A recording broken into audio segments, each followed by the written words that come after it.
अभी हम जिस तरह से देख रहे हैं पाकिस्तान में इस समय महंगाई की मार आ रही है। पाकिस्तान की जनता कह रही है हमें मोदी जैसा नेता चाहिए, मोदी जैसा पीएम चाहिए जो कि हमारा ख्याल रखे, ना कि अपने परिवार अपने निजी लाइफ का ख्याल रख सके।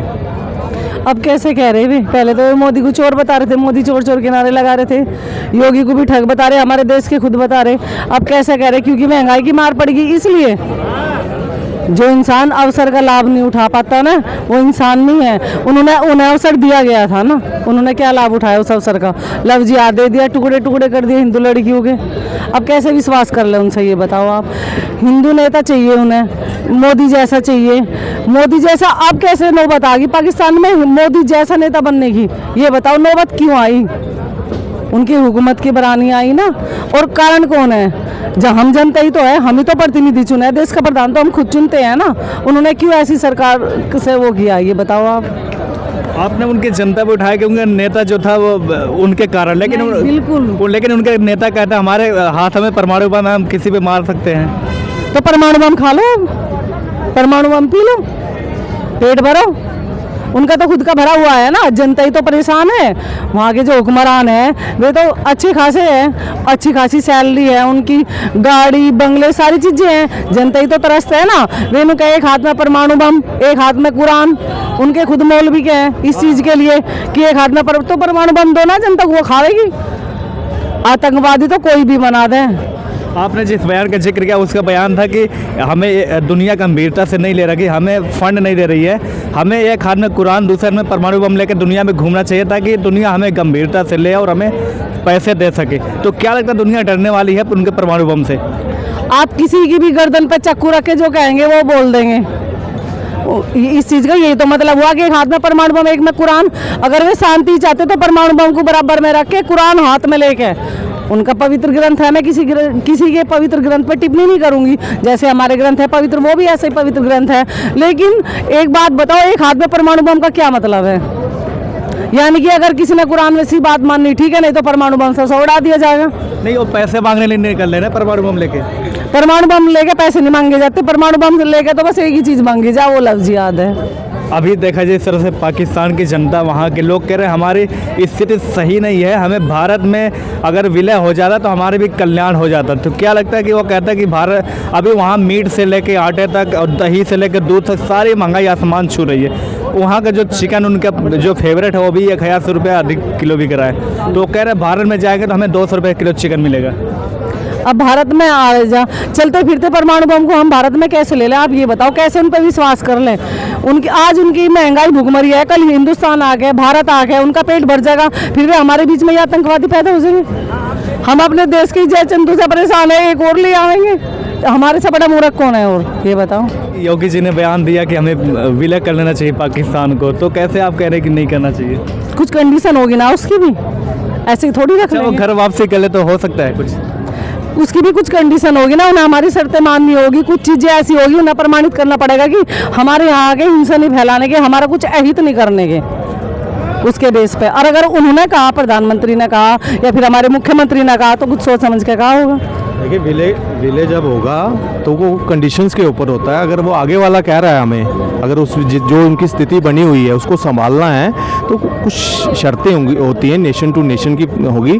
हम यूएसए सुनते हैं, यूनाइटेड स्टेट ऑफ अमेरिका, तो यूनाइटेड स्टेट्स ऑफ इंडिया भी तो हो सकते हैं। ये डोमिनेंट स्टेट्स हमारी हो सकती हैं। अखंड भारत कैसे होगा? हम क्या पॉपुलेशन को अपने अंदर लेकर थोड़े काम करेंगे? तो उसी तरह जो अर्थव्यवस्था है वो अपने हाथ में ले लेंगे। उनकी सुरक्षा व्यवस्था और अर्थव्यवस्था हमारे हाथ में आएंगी। उनको जो अधिकार हैं वो लिमिटेड रहेंगे, वहाँ पे वो अपने एरिया दायरे में पूरे रहेंगे, मगर इंटरफेरेंस उसमें भारतीय इंडियन गवर्नमेंट का वहाँ रहेगा। वहाँ बैंक जो रहेंगे वो हमारे रहेंगे वहाँ पे, तो हम उस आधार पर उनको ले सकते हैं। अगर हम कहेंगे कि नहीं बॉर्डर ही खोल देंगे और उसको ले लेंगे, तो कहीं ना कहीं यहाँ की डेमोग्राफी चेंज होने का खतरा रहेगा। और अगर हम इतनी बड़ी पॉपुलेशन को अगर बोलेंगे कि कन्वर्ट हो जाओ, अपनी मर्जी से होते हैं, देन अनदर थिंग, इंटरनेशनली वो चीज़ गलत मैसेज आएगा। मगर अगर वो हमसे आकर्षित होकर सनातन धर्म को फॉलो मतलब उसको अडॉप्ट कर अगर वो आते हैं इस तरफ, वहाँ तो अभी चर्चा शुरू हो गई है। उनकी लड़कियां जो हैं वो अभी से कह रही हैं कि हम हिंदुओं के साथ शादी करेंगे। तो एक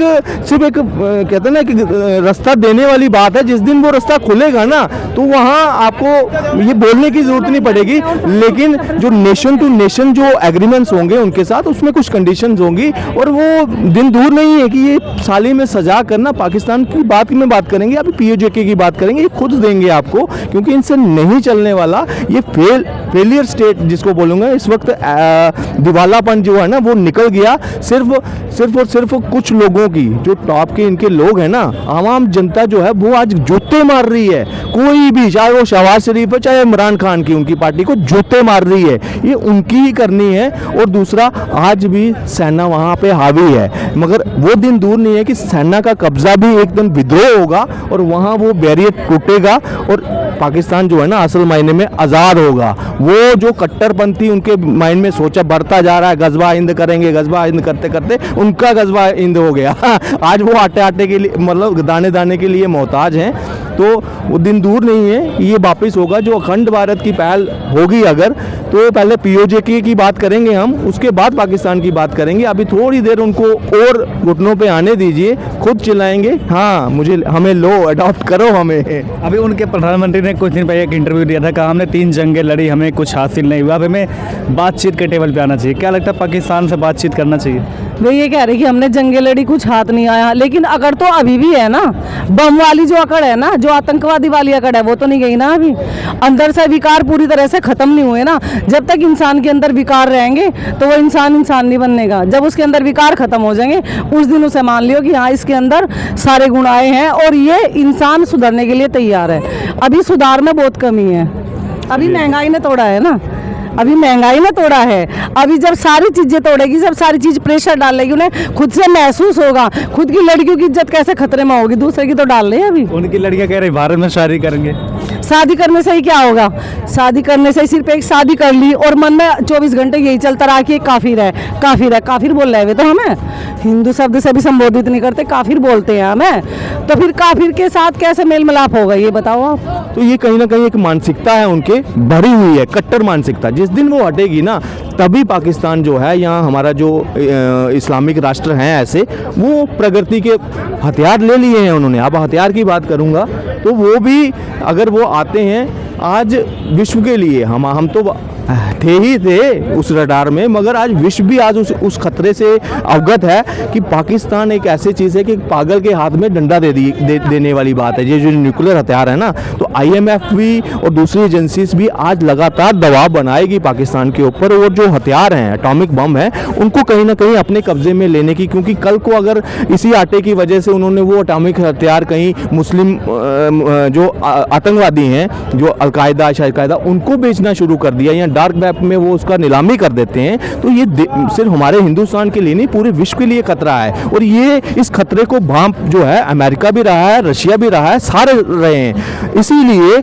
जो नेबर जहाँ से हम निकले हैं, सबसे ज़्यादा दारोमदार जो अगर कोई विश्वास अगर वर्ल्ड दिखाएगा वो इंडिया के ऊपर दिखाएगा, इंडिया को ही आगे कर यहाँ तो उसको विलय करेगा, विलय भी होगा तो वो कंट्री टू कंट्री विलय होगा। जैसे स्टेट्स वैसे ही रहेंगी, जैसे आपने बोला कि उनका पूरा अर्थव्यवस्था अपने हाथ में ले ली जाएगी, सुरक्षा व्यवस्था हमारी रहेगी, तो उस अकॉर्डिंगली बैंक हमारे काम करेंगे, वहाँ जो भी होगा टैक्स में जो होगा वहाँ यूज़ होगा, जो वहाँ का टैक्स निकलेगा वहीं पर यूज़ होगा, और वहाँ जो इंटरफेरेंस आर्मी की, वो आर्मी डिसॉल्व हो जाएगी वहाँ पे। इस तरह से अगर होगा तो पाकिस्तान बच पाएगा, अदरवाइज़ कोई चांस नहीं है। मैं अभी वक्त है, मैं अब तभी बोल रहा था कि जब तक पूरी तरह से घुटनों पे नहीं आ जाता पाकिस्तान, तब तक कहना मुश्किल है, लेकिन आने वाले समय में पाकिस्तान का विलय ज़रूर होगा। और यूनाइटेड स्टेट्स ऑफ इंडिया, ये शब्द मैं आज आपके चैनल के माध्यम से कहा, ये साबित होगा। बांग्लादेश, ये सारे तैयार बैठे हैं। हम हिंदुत्व की बात कर रहे हैं, अगर उसको ग्राउंड पे एक्चुअल में देखना है तो वो तभी हो पाएगा जब यूनाइटेड स्टेट ऑफ इंडिया का कॉन्सेप्ट हम आगे लागू करेंगे। यही चीज़ अफगानिस्तान पे लागू करें, जो हमारे पार्ट रहे हैं इतिहास में, हम उसको धीरे धीरे समेटें। वहाँ रुपए चले, उनकी करेंसी ना चले। हमारी शुरू हो गई करेंसी का, तो एशिया में शुरू हो गया है। 34 से 40 देश जो हैं हमारी करेंसी अडॉप्ट करने के लिए तैयार हैं।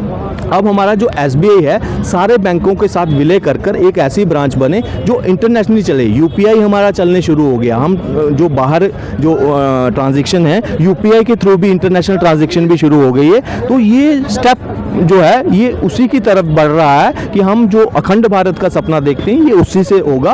और अच्छी न्यूज़ है इंडिया वाले की, विश्व गुरु बनना है तो पहले अपना जो हमने खोया है वो तो समेटें।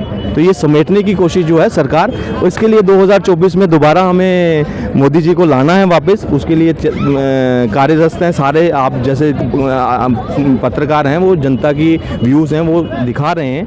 तो ये कहीं ना कहीं बदलाव ला रहा है दिन ब दिन।